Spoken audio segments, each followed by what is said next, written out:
An AI is driving a car at 70 miles an hour. A shadow flashes across the road. Is it a child's ball rolling into the street, or just a plastic bag caught in the wind? The AI has a fraction of a second to decide. Slam the brakes and risk a rear-end collision? Or continue and risk the unthinkable? That decision doesn't just come from recognizing patterns. It comes from understanding physics, intentions, consequences. And right now, that is the trillion-dollar ghost in the machine. Now, let's pull back from that heart-stopping moment to a simpler question. Why is the sky blue? Not the textbook answer you memorized in school. The child's answer. The one that makes their eyes widen because the world suddenly clicks. An AI can recite the facts about Rayleigh scattering perfectly. It can sound more fluent, more confident than any human. But does it get it? If we can't tell the difference between a perfect simulation of understanding and the real thing, what happens when it's not adjusting a drug dose by a milligram, but choosing that brake setting on the highway? The stakes are our trust, our safety, and a question that cuts to the core of what we are. Where is the line between a machine that knows and a machine that understands?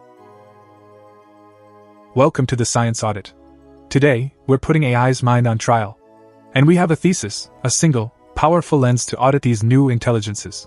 It's this: understanding is counterfactual compression. Now, that sounds complex, but the idea is beautifully simple. To truly understand something is to pack reality into a short, powerful story, a story that would still work even if the world changed a little. It's not just about explaining the past. It's about predicting the what if. What if rain were red? Would plants evolve differently? What if gravity were 2% stronger? How would that change the shape of a waterfall? What if the camera observing the world was smudged, just here? An intelligence that understands can answer these questions. An intelligence that only mimics, that only recites, will break. So, today on the audit, we ask, do modern AIs pass the what if test? Let's find out. Before we can audit the machine, we need to understand the blueprint. And that blueprint is sitting right between your ears. Your brain is not a passive camera recording the world. It's an aggressive, forward-looking prediction machine. This is the core idea of a framework called predictive processing. Imagine your mind as a symphony conductor who plays the next note before the orchestra does. Your brain is constantly generating a full sensory simulation of what should happen next. As you walk, it predicts the feeling of the floor under your feet. As you listen to me, it's already guessing the next word. Most of the time, the predictions are correct, and you barely notice. The world feels real and stable. But what happens when the prediction is wrong? Ever walked up a staircase in the dark and thought there was one more step, but there wasn't? That jolt, that feeling of your stomach dropping, that's a prediction error. A massive one. And your brain hates prediction errors. That jolt is a powerful signal. It's the conductor hearing a wrong note and screaming, "Correct the score." This process, error minimization, is the engine of learning. Every surprise, every unexpected outcome, forces your brain to update its internal model of the world. That internal model is your understanding. It's the sheet music you carry around, constantly being revised, getting better and better at predicting the symphony of reality. So, if understanding in humans is about building a predictive model, how do we know if it's a good model? This is where we bring in a cosmic rule from a field called information theory. The rule is called the minimum description length principle, or MDL. MDL is basically the universe's zip file test for truth. It says the best explanation for anything is the one that permits the greatest compression of the data. Think about it. I could describe the motion of the planets by giving you a giant table of their positions every night for 1,000 years. That's a massive file. Or I could give you Newton's law of universal gravitation. A tiny, elegant equation. That single line of code can generate the entire table. It found the deep, repeating pattern in the data. It compressed a library of observations into one sentence. Shorter codes mean deeper understanding of the underlying structure. It's like realizing that all snowflakes, in their infinite variety, obey a handful of simple rules about water molecules and six-fold symmetry. The rules are the compressed code. The snowflakes are the output. So a core part of our audit is this: when an AI explains something, is it just handing us the giant, uncompressed table of data it memorized? Or has it discovered the short, powerful law of gravity that generates the data? Because only one of those is real understanding. But there's a final piece to the human blueprint. Meaning. What does any of this mean? Semantics, the study of meaning, gives us the crucial distinction between the map and the territory. A sentence, a symbol, a thought in your head, that's the map. The arrangement of things in the real world, the river, the mountain, the chair, that's the territory. Model theory tells us a map is meaningful only when it accurately points to the territory.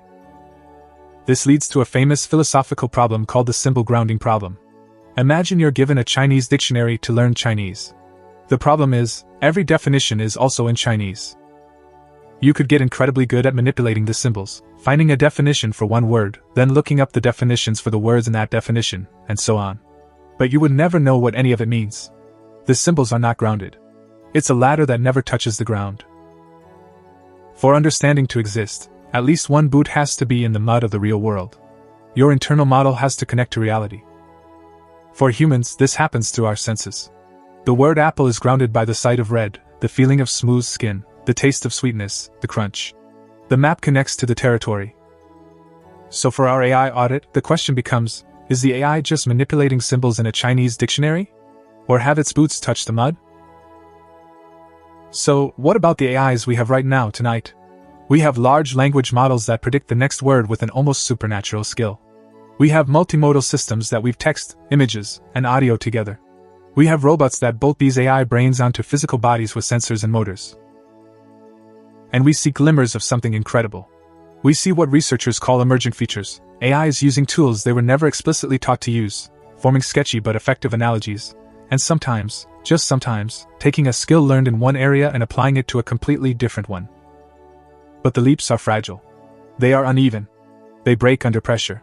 So, we need to pop the hood. We need to go inside the machine. This is where a mind-bending new field comes in, mechanistic interpretability. Think of it as AI neuroscience. Researchers are no longer just looking at the AI's final answer. They are trying to map the circuits inside the neural network. And what they're finding is astonishing. They are finding that concepts can exist as directions in a vast, high-dimensional space. Imagine a forest with millions of dimensions. If you push the AI's internal state along the dogness axis, a picture of a dog becomes more likely. Push it along the royalty axis, and a king appears. These aren't just metaphors, they are mathematically measurable pathways. They are finding tiny, specialized circuits for specific algorithms. Little subnetworks that have taught themselves how to do things like add numbers, sort lists, or copy information from one part of a sentence to another. It's like finding tiny, specialized clockwork gears turning inside a massive digital cloud. And they have tools called linear probes, which are like conceptual thermometers. You can metaphorically slide one into the model's brain and get a reading for abstract ideas like sentiment, grammatical tense, or even the structure of a sentence. This proves the concepts exist inside the model in a structured way, even if they're tangled up in millions of other connections. But, and this is a huge but, does having a map of the brain mean the brain understands?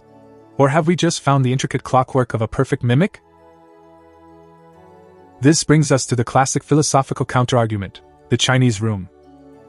The thought experiment we mentioned earlier. A person who doesn't speak Chinese sits inside a room. They receive questions written in Chinese through a slot. They have a massive book of rules that says, if you see this symbol, write down that symbol. They follow the rules perfectly and slide the correct answers out. To an observer outside, the room is perfectly fluent in Chinese. But the person inside understands nothing. They are just manipulating symbols. For decades, this has been a powerful argument against machine understanding. But here's the modern twist, the audit that changes the game. Rockets don't land with philosophical slogans. They land with mathematical models that bite the world. When a SpaceX rocket calculates its landing trajectory, it is using an internal model that anticipates thrust, crosswind, atmospheric density, and fuel slosh. When it fires its thrusters to correct its course, it isn't just following a rulebook. It is acting on a causal story about the world. It's saying, I believe if I do X, the world will do Y. That is a grounded, testable claim.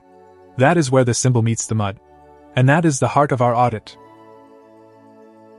So, let's run the audit. A real, concrete, counterfactual audit. Imagine a factory assembly line. An AI-powered camera is watching gears roll by, flagging any with defects. It's 99.9% accurate. Impressive. But does it understand what a defective gear is? Now, the audit begins. We don't just show it more gears. We secretly change the world. First, we increase the thickness of a hinge on the gear by 3%. The gear still works, but the physics have changed. Next, we switch the lubricant on the line, which makes the gears glisten differently under the lights. Then, we dim the lights by 10%. And finally, we swap the steel from one supplier to another, which has a slightly different metallic sheen. Now we ask the AI 4 questions. 1. Do you still catch the real defects? 2. Can you tell us which of our secret changes matter to the process, and which were just noise? 3. Can you predict what kind of defect will appear next, because of the thicker hinge? And the final, killer question, can you suggest a change to the manufacturing process, a different pressure setting, a different temperature, to fix the problem before the first broken gearbox ever ships? Do you see the difference? We are no longer asking what pattern have you seen. We are asking, do you understand the causal story here?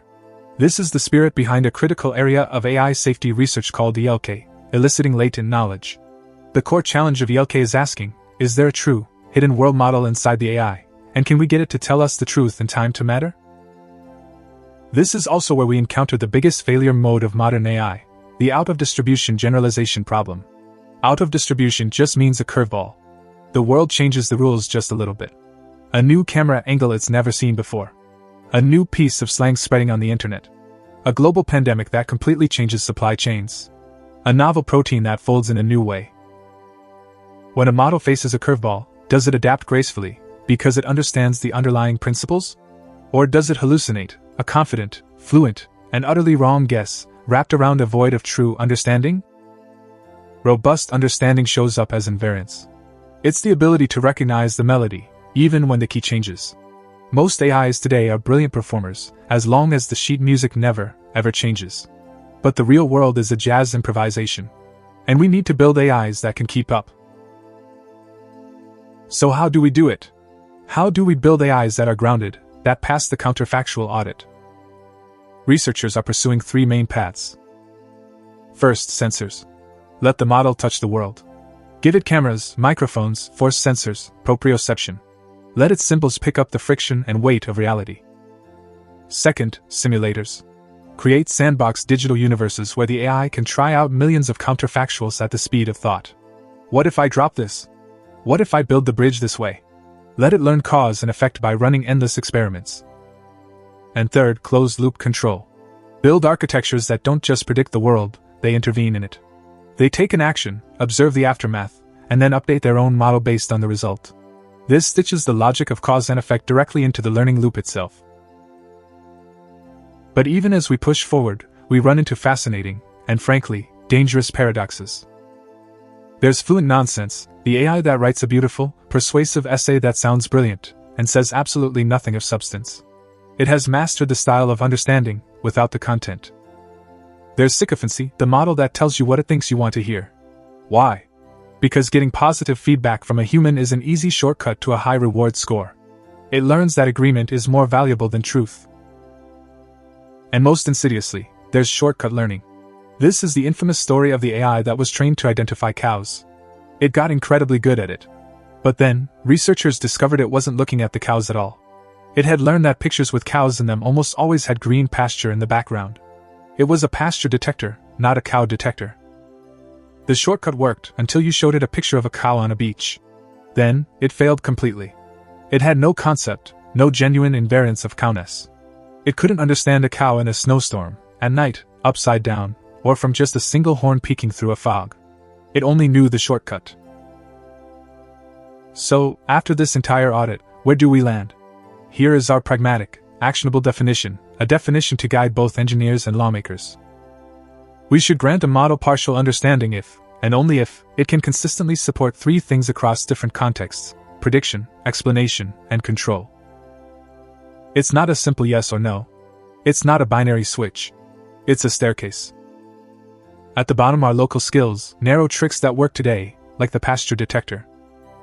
Higher up is global coherence, the ability to connect different skills, to see how principles from one area apply to another. And at the very top is causal depth, the true power to answer what if, how, and what should I change. That is the level of understanding we must demand for high-stakes decisions. And here, the mirror of the audit swings back to us. Because humans lean on shortcuts and metaphors all the time. We mistake eloquence for insight. We mistake consensus for truth. We mistake familiarity for understanding. Our own mental maps of the world are also just compressed guesses, and they are often beautifully, powerfully wrong. This is why ethics and design must converge on the same powerful idea. We need audits that you can actually fail. We need counterfactual tests, nudge a cause, and see if the AI's predictions flex in the right way. We need intervention tests.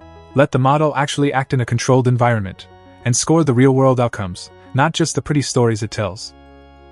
And we need transfer tests. Change the entire domain, flip the script, present it with a new problem that relies on the same deep principles. Does the melody survive?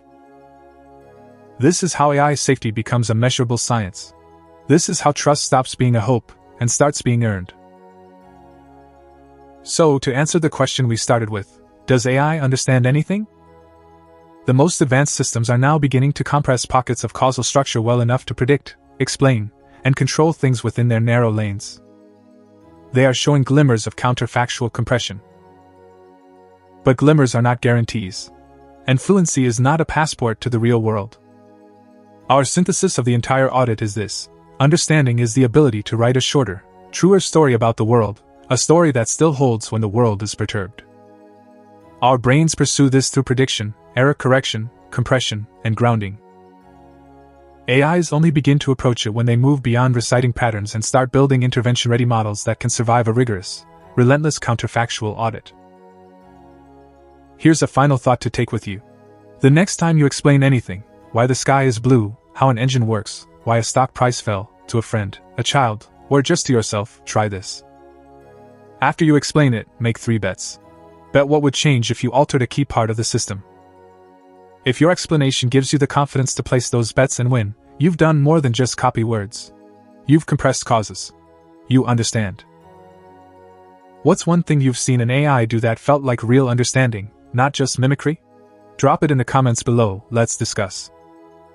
And if you want to keep sharpening the tools you use to question the world, make sure to subscribe to the Science Audit and turn on notifications.